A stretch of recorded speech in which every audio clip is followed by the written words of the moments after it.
Hello friend, welcome back to my channel. My name is Lisa and today we are talking about 5 signs that you are still struggling with the root of rejection in your life. You are still struggling with being rejected by your absent father.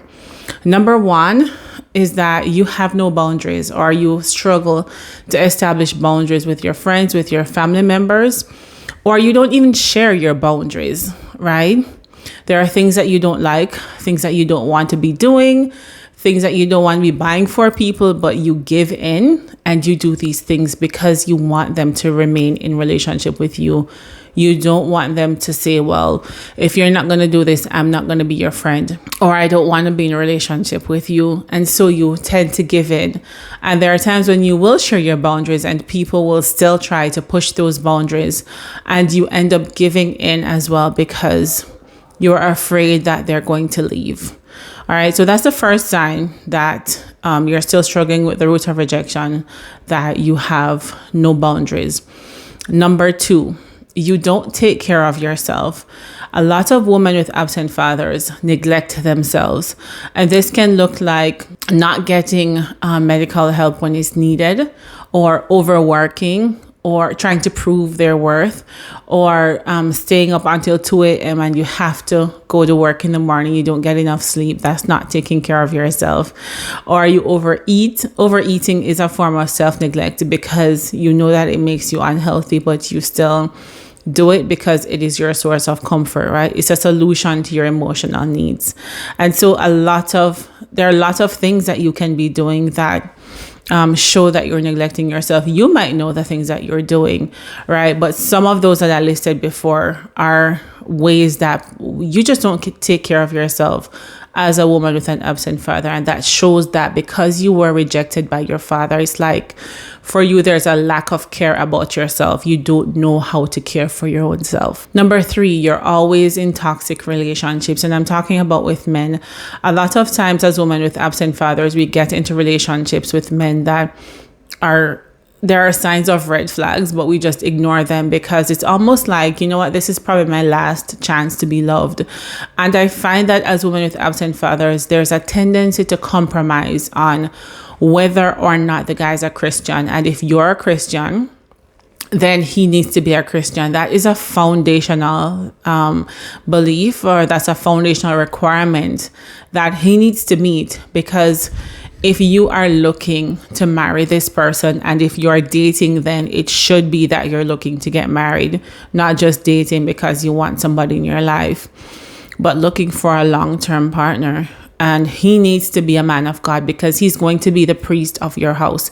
He's going to be calling you to prayer, to Bible study, to witnessing, to things of God. He's going to be calling you to read your Bible, and not that he needs to be behind you every day to tell you, but just calling the family together for worship, right? And so if you don't have a man in your life that is going to do that, then you're going to be compromising on different things. If he's not a Christian, you're going to be compromising on the things that you watch, the things that you do, activities, the things that you say, the places that you go, right?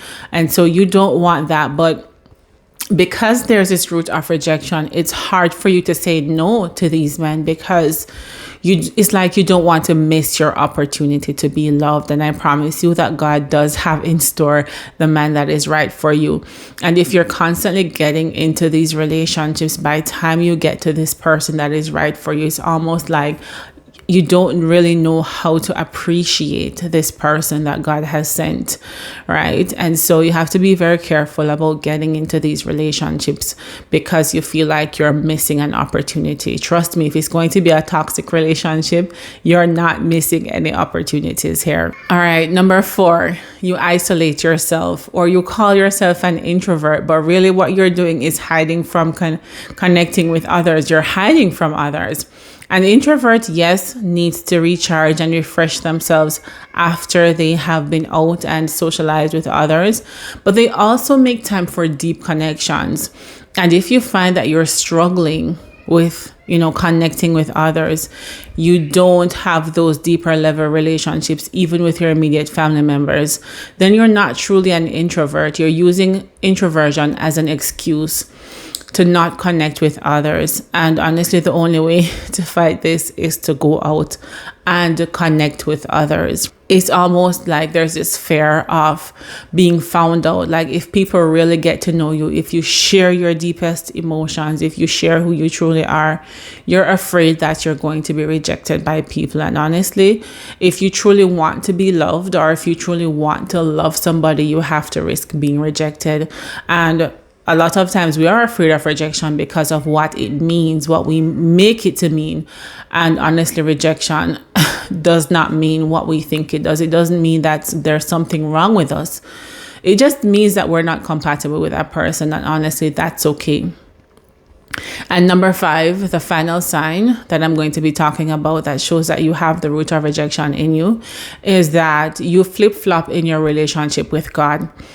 One week you can be on fire for God. You're waking up, you're reading your Bible, you're doing your devotion, you're singing praises and you're worshiping and you feel so close to God. And then another week you're like not doing anything at all. You're just scrolling on social media, you're watching TV. You're not connecting with God throughout the day. And I know a lot of women with absent fathers struggle to understand God's love for them, but the only way you're going to understand his love for you is if you keep connecting with him, right? And not just relying on your feelings, because a lot of times we don't feel like doing something and so we don't do it. But I promise you that when you push through that feeling, then you will find that you will eventually want to keep connecting with God. And that's the only solution to getting over rejection is connection, connecting with God. And I also believe connecting with one other person in your core relationship group will help you. For example, somebody you're close to, your husband, because yes, you can be married and not truly connected on a deep level with your husband. So it could be your husband, it could be your daughter or your son, it could be a friend that really wants to be connected with you, but you're not really able to open up to them. So I'm not talking about just going out and sharing with every Tom, Dick, and Harry about who you are and what you're going through, but just one person, just making time to nurture one relationship, one earthly relationship, and then also making time to nurture your relationship with God, because your relationship with God is the foundation of who you are, and it shows you your value, so that you're not looking for your value in things or in other people.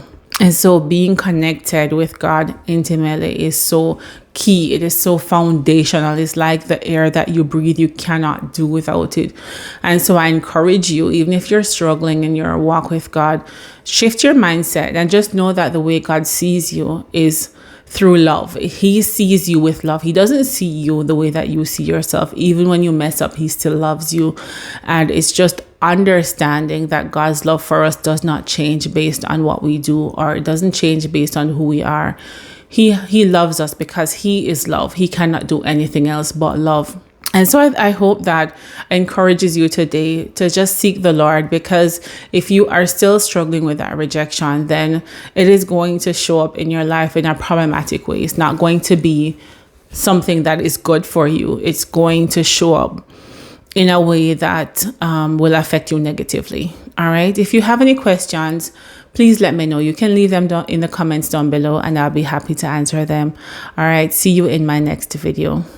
Bye.